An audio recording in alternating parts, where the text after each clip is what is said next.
Hey everyone, it's Tim. Now, hands up if you've ever spent way too long trying to make a worksheet, flyer, or social media post look decent, only to end up with something a bit meh. I've been there, so I'm running a free webinar to show you how to design faster, smarter, and way more beautifully using Canva without wasting a whole lot of time and without a whole lot of drama. We'll even create a real studio resource live on the webinar. And yes, we are giving away a ton of freebies and bonuses if you can join us live, which I really hope you can do. It's on April 27th in the United States, 28th here in Australia.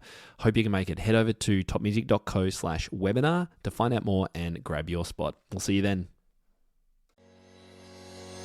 Hey there, I'm Rachel Ehring, and you're listening to the Top Music Piano Podcast. Get inspired as we discuss creative resources, trends in piano pedagogy, ways to grow your income and streamline your studio, and new ways to engage your students each week. If you are a teacher who wants to go beyond the method books to create an innovative studio that fosters lifelong music makers, you've come to the right place. Hello, piano teacher friends. I hope that things are going well for you wherever you are. I know that this is such a busy time of year. Here in California, we're having a rather late spring break after Easter, and then it will be full speed ahead to our spring recitals. But today on the podcast, I have something a little bit different for you. We're not talking about recitals or summer camps or anything like that. What if you could get free advice about branding your studio from a graphic designer? Would you take me up on it? That's exactly what you're getting today. I'm sitting down with my friend Erica, who is a phenomenal graphic designer and actually did some design work for me a few years back. And I'm asking her all of the piano teacher specific questions about branding that I can think of. If you've never thought about logos, brand colors, and design, or if maybe you're thinking of doing some kind of rebrand, I know that you're going to enjoy this episode. And if you stay to the very end, I'm going to share a fun story after the interview of how Erica's skills actually landed me this job of podcast host. So here's a little bit about Erica.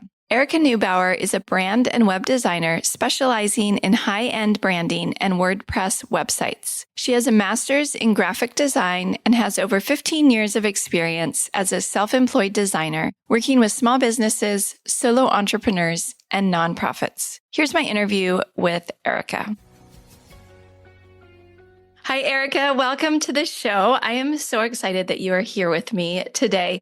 First of all, could you introduce yourself and just tell us a little about your business? Hi, good. Thanks for having me. I am so excited to be here as well. My name is Erica Neubauer, and I'm a graphic designer. I do branding and websites and all sorts of print collateral. I work with a variety of businesses, a lot of solo entrepreneurs, especially in creative industries.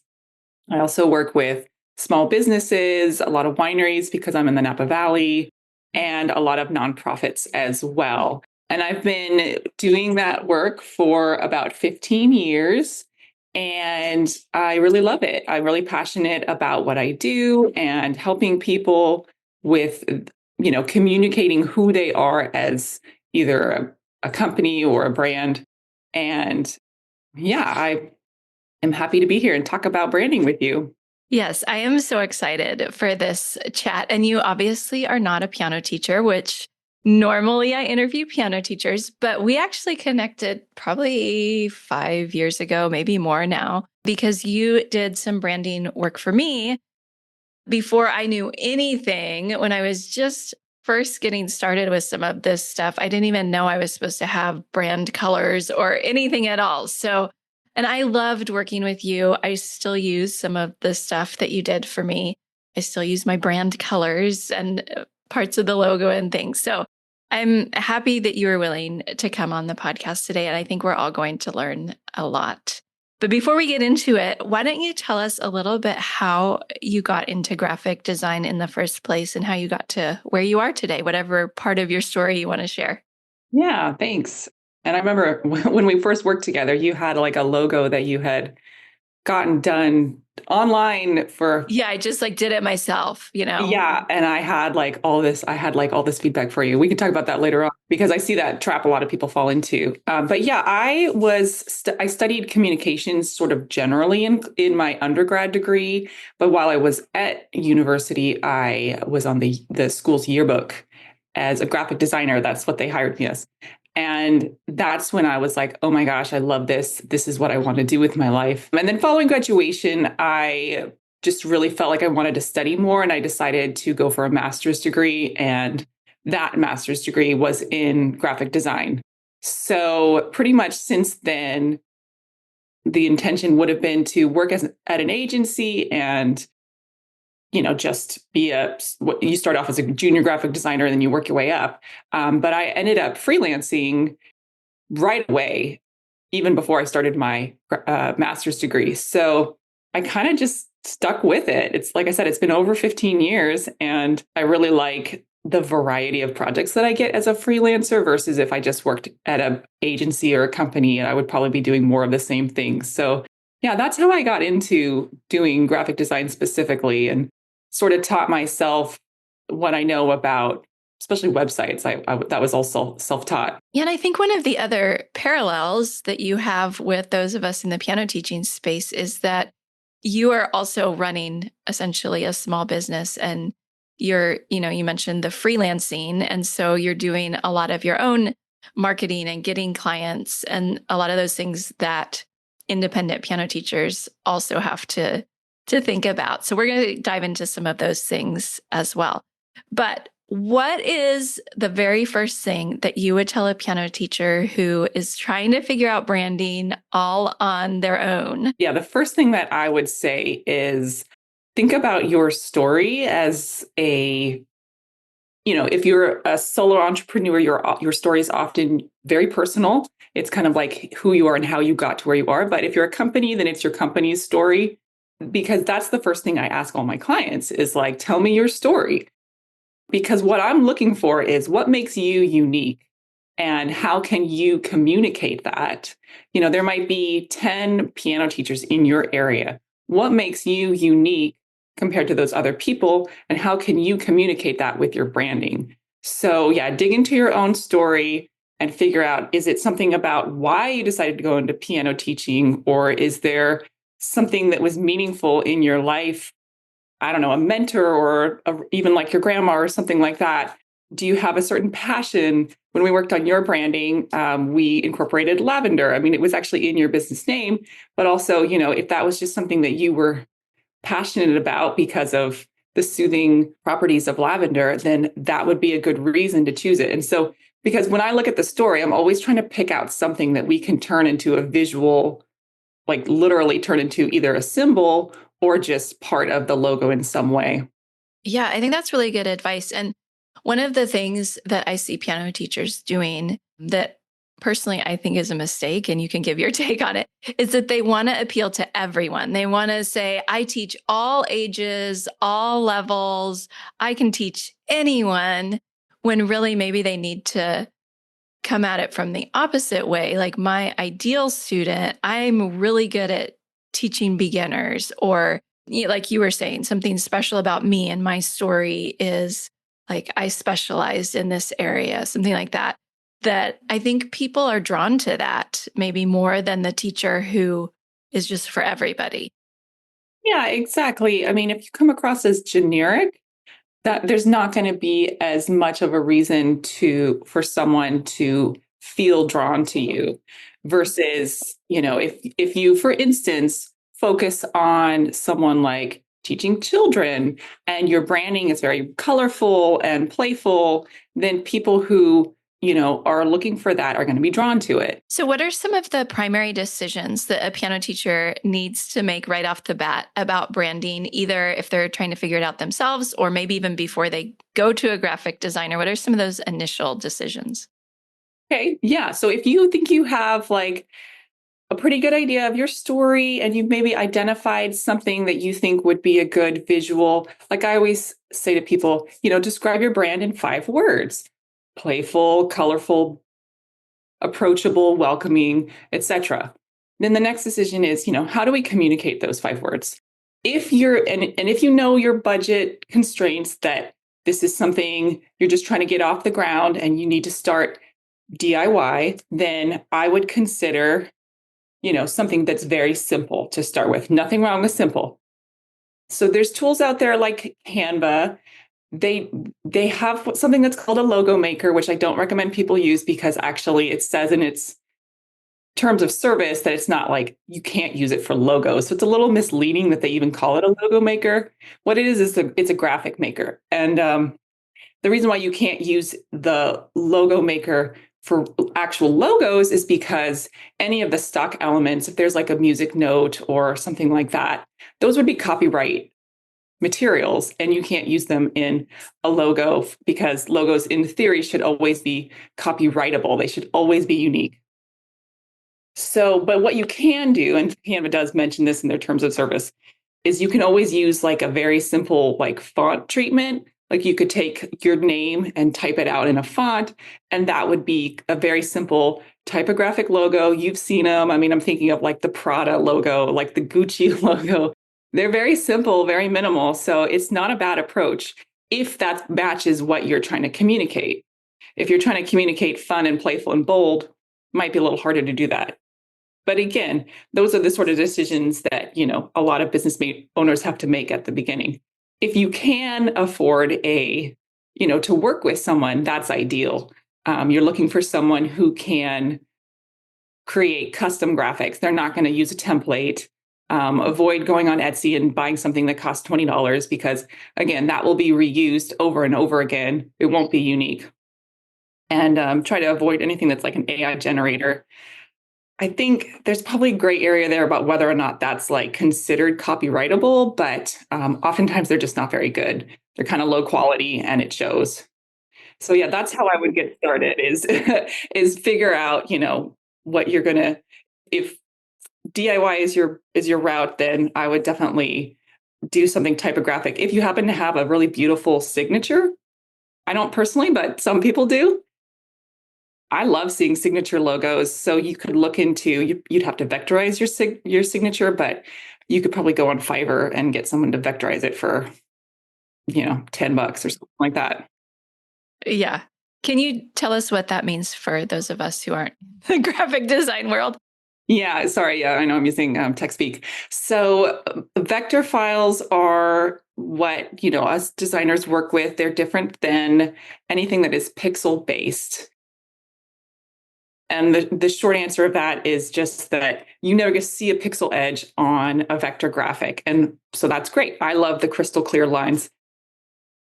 If you were to write your name on a piece of paper and then take a photo of it and then zoom in, you'd see pixels, you'd see edges, right? It'd look messy. But if we took it into the computer and vectorized it, we could make it look clean.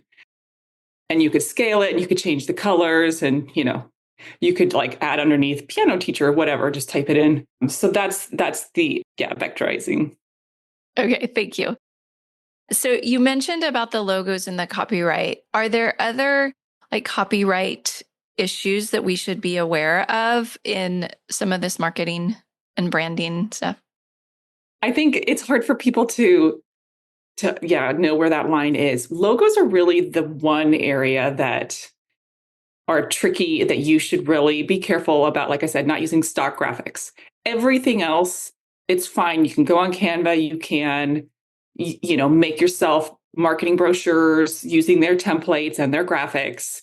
And with a website, you can buy a template or something like that. I will say, if you are making a website, don't download stock graphics or stock photos from Canva. I have heard of that's against their licensing as well. And they do catch people and send them bills for like $4,000. So yes, just keep that in mind. I can't remember how their terms spell it out exactly, but you're supposed to be using their stock graphics like in a print collateral, like a brochure. You're not supposed to just download one photo and use it on your website. Wow, I had no idea. That's really good to know. Do you have a favorite website where you do get stock photos?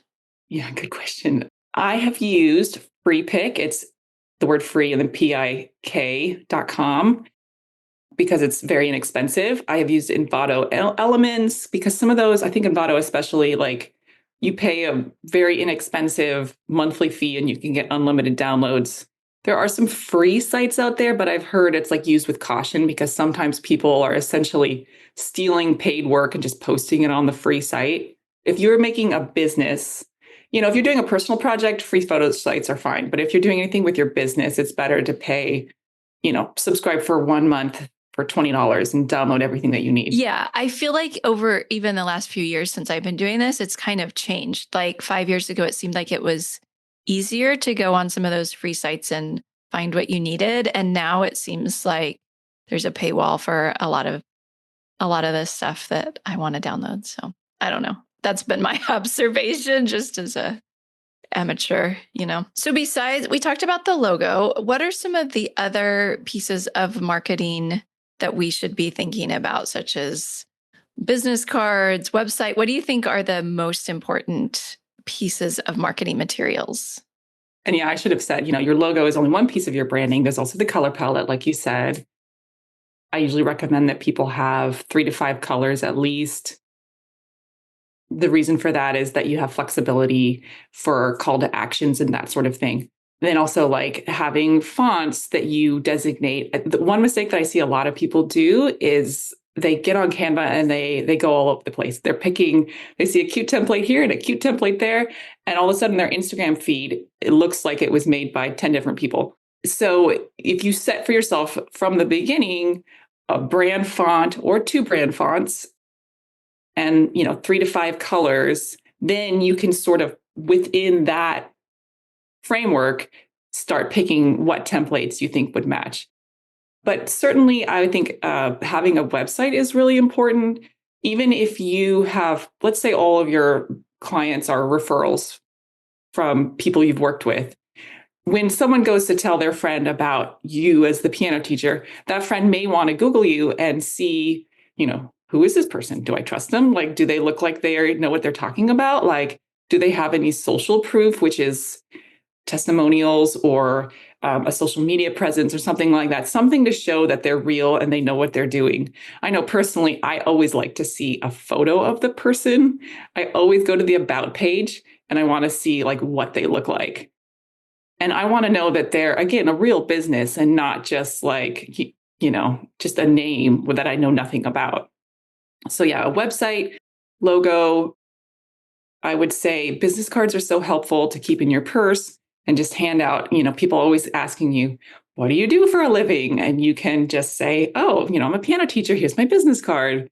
And then for networking, that's been hugely helpful for my own business. If you do go to any like trade shows or conferences or mommy meetups or whatever it is, it might be helpful to have one piece of collateral that you can give people, like either a single-sided rack card or, like a trifold brochure or something like that. Yeah, that's good. I'm so glad you mentioned the branding, like the colors and the fonts and everything, because that was something I learned from you, that once you make those decisions, you just reuse them everywhere. And I think I thought, oh, I'll start to look static or boring or something. But no, then people start to recognize that as your brand. And they're like, oh, that's Rachel's posts because it has her fonts and her colors and whatever. So I'm glad you brought that up. Yeah, exactly. Otherwise, you would have the risk of like, it's in their feed and they think it could be a different person. They could be, again, you could be hearing from 10 different people versus this is always Rachel. Do you have any thoughts about using our names versus more like a music name for piano studios, like a personal brand versus a business name, I guess? That's interesting. I think that there's a lot that goes into that decision. If you're always going to be a solo entrepreneur like me, I don't have employees. I have no problem using my name. I know that I've had some friends who started off as a solo entrepreneur and then decided to hire people and felt like they needed to change their name at that point, which isn't the end of the world. I mean, but it did mean then you're doing a new logo, so that's just something you want to think about. I like using my own name just because, and I've had clients say this to me as well. They're like, you must really stand behind your work because, it's your name and you're going to give yourself a bad name basically if you're not doing good work. I have heard other people say that maybe it seems not as fun, or because you could give yourself a really fun studio name like you did with Dream Lavender. So I think it just depends on what, it might be different for each person. Certainly my name isn't like, they're not going to be like, oh yeah, Erica Neubauer. Like, it's not, I didn't use my name because I have brand recognition, because I'm not like famous or anything, but I wasn't worried about that. That might be something that like a famous musician, they might like, give lessons under their own name, because everybody's going to be like, oh, I want lessons from that person. I know who they are. Yeah. One thing I've noticed on Instagram is that because I follow so many piano teachers, if they're not using their own name, I kind of start forgetting which brand goes with which person. There's like, creative piano this, or piano lessons with a mom, or, it's like all these different brand names. And I'm like, now who was that again? So I kind of like seeing their name on Instagram in particular, just so I know who's behind the brand. Yeah, I agree with you. I'm always like trying to remember which handle goes with which person. I mean, I have seen people do like piano with Emily, something like that, where they try to make a cute name and they just they kind of mesh the two together. So there's options like that. Or you can have your business name, but your handle on Instagram is your name. I've seen people do that as well. So I didn't put any social media questions on the list I sent you, but do you have any thoughts about social media and branding, like how to translate your brand to social media? Oh yeah, good question. And I don't do social media per se, but obviously I've used it for my own business and I have helped clients with it. Again, I would say, use some caution with the available templates that are out there. There's so many, they're so beautiful, but I think people get like almost like option overload. And then, like it ends up looking very disjointed and not cohesive. There's nothing wrong with sticking with a brand look. Like you're right, it's not boring, it's consistent. That being said, you can morph things, you can have seasonal looks, you can let things evolve over time. I would just be hesitant to, every week be using a different style in your social media, and then people are not, they're not seeing what they expect to see. When we look at what we call charismatic brands, like brands that have lasted over time, are really memorable, have a devoted following. I'm thinking like IKEA or Coca-Cola or Harley Davidson. They are consistent. And that over time means that people, are taking notice and recognizing their brand when it's out there. If they had changed their look every year, people wouldn't be able to follow along. Yeah, it's funny when you say those brand names, like immediately their colors pop into my head. So are there mistakes that you see? We've talked about a few, but are there other mistakes that you see new entrepreneurs making in regards to branding? I mean, other than the like using a clearly stock logo that has, very little personality, or I think a big one is people let decision fatigue or paralysis sort of stop them from even starting. And I would say I'm a big fan of what we call the minimum viable product to get yourself out the door. I started my business very simply, and it has evolved over time. So I would say if something like branding is actually like if you're like, I can't launch because I don't have a brand, then I'm saying you're actually letting it work against you. And it's branding is supposed to help your business. So maybe you get started without a logo in place, but you have a simple website. If you are making a podcast, you can make the podcast graphic on Canva. That's not a logo. So you could just make the cover art. I would say don't let it hold you back. But at the same time, just know that you're going to have, okay, this is my MVP, my minimum viable product. Phase 2, I'm going to get, all of this into place. And then maybe there's a phase 3, maybe there's a phase 4. Your business does great.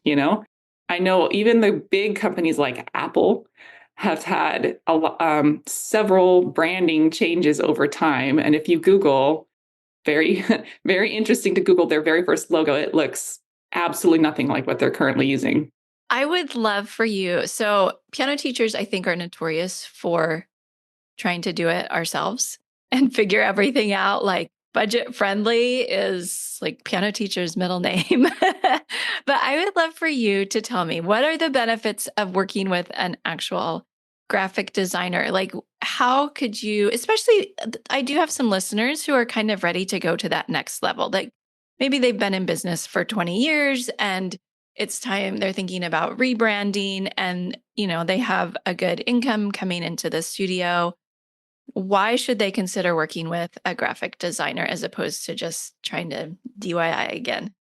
They will be amazed at how much it takes off their plate. I mean, I know what it is to do everything. I do a lot of my own stuff in my own business. And, the things that I'm good at, of course, those are like the easy, lifts for me. But if you're a piano teacher, I'm going to just assume that branding is not going to be an easy lift for you.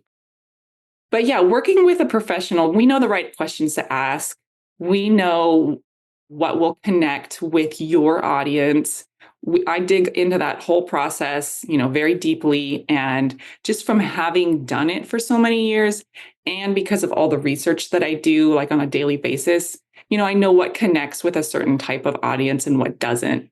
So, I can make kind of quick decisions, whereas somebody who, was new and didn't know what they were doing might not even be aware of some of those decisions that need to be made. So if someone was interested in, say, one of your branding packages, what would be included in something like that? Yeah, my basic package is like the logo, the color palette, and the typography. And it also includes what I call like a brand guide, like a brand reference guide. It shows all of this in one sheet. The logo itself, I like to give people 3 different versions. The reason for this is flexibility, essentially, versatility. On a website, you quite often use a horizontal logo because you just don't have a lot of real estate in your header. But you might, on a business card, want more of like a square aspect to your logo, a stacked logo, I also call it. And I always make a round one as well. These are really fun. People often use them for their Instagram or their Facebook profile picture. Sometimes they'll print them on a sticker. I've seen them used all sorts of different ways. So you get 3 different versions and you get them in like a bunch of different colors. So you'll always have your full color logo, but you'll have like a black version and a white version. And again, then you can take that and run with it in, 20 different ways. Use it on your social media, use it on your brochures and your website. And so that's what that package includes. I also started with a mood board, which is very helpful. Actually, people take that and when they develop the website, because the mood board is composed of images that communicate the vibe of the brand. So if our words are like elegant and classic, then the photos, the color story of the photos, the editing style, the lighting, all communicate that. The reason why I start with a mood board is because it helps me and the client make sure we're on the same page as far as the direction we want the branding to go in. But then you can take it and help and use it to help you select photos for your website. So it's really handy thing to have. So yeah, those are the things that are included in my basic package. If people need additional collateral, then I also can include, the business card design, a basic brochure design. Sometimes we do like a simple like one page, the homepage design is included. Sometimes we include like what I call a more built out style guide, where I could show how other design elements would be used, like bulleted lists or table styles or whatever it is that they need. Yeah. And we didn't talk about websites on this podcast, but you also design websites as well, right? Yes, I do. I work with WordPress primarily. I've also worked with Squarespace and Shopify to make people's websites. Those are all good platforms to use. I try to avoid some of the, like Wix or Weebly, just because they're hard to work with and they don't give as professional as a result. And I really want my clients to, you're starting a business. Like you need to look like a professional and not like, an amateur that doesn't know what they're doing. So yeah, those are the 3 websites that I normally work with. Yeah. Well, I can just say from personal experience that it is so worth it to have you do the branding and the colors, the logo, all of that. I mean, we worked together maybe 5 years ago, and I'm still using so many of those things. Although as we talk, I'm realizing I need to have you help me update some of these things, but because my business is totally different now, but I still am using the colors and parts of the logo and different things. So Erica, this has been so helpful. I think piano teachers are going to learn a lot from this episode. If they're interested in getting in touch with you or seeing some of your work, where could they find you? Yes, I'm on the website is ericasneubauer.com. I also am on Instagram. I'm not very active on there, but my handle is Erica S. Neubauer. I'm also on LinkedIn, same handle, Facebook, same handle. So yeah, you're welcome to reach out. I do have a contact form on my website where you can put your name and your business name and what you're looking for and book a time to chat with me. So yeah, I'd be happy to help out any of your listeners that need any of those services done. Great. Would you mind spelling it for us just so that they know the actual spelling of Yeah, your I know name? there's a lot of vowels in my last name. It's Erica, Ericas, like the letter S, Neubauer, Neubauer.com. Okay. And we'll put it in the show notes as well. Erica, thank you so much for giving your time and being here today. It was so fun to catch up and learn. I even learned some new stuff today. So thank you. I really appreciate you doing this. You're welcome. I hope that you found this interview helpful today. Erica was so great to work with when we worked together back in 2020 or so. And I promised I would share a story with you. So here it is. Back when I was working with Erica, she designed some business cards for me that were really beautiful. I had tried designing my own before that, and let me tell you, they were awful. So I was so excited to have some that looked very professional. And when I went to the NCKP conference 2 years ago, that was the business card that I handed Tim Topham when I introduced myself and sheepishly told him that I had started a podcast for piano teachers. Now, I don't know if the business card itself had any effect on him, but I do know how important it is to present yourself in a professional way. And after I got back from the conference, Tim reached out, and that was the beginning of our working relationship. So never underestimate the power of good graphics. I encourage you to reach out to Erica if you're in need of some design help. She is fantastic. That's the end of the show for this week. I'm Rachel Ehring, and you've been listening to the Top Music Piano Podcast. I'll talk with you again next week. How do you keep up to date with all the latest trends and research into music education? How do you connect with other teachers around the world and make sure your teaching stays fresh and relevant for students of all ages and stages, both now and into the future? I created our Top Music Pro membership to be the one-stop shop for music teaching resources, training, support, and community, and I'd love for you to come and join us inside. With over 40 comprehensive training courses, hundreds of teaching demonstrations and lesson plans, free monthly sheet music, discounts, and all the business and pedagogy support you could ever need, Top Music Pro is the community you've been looking for. If you're ready to level up your learning from the podcast and join thousands of other teachers in our global network, head over to topmusicpro.com today.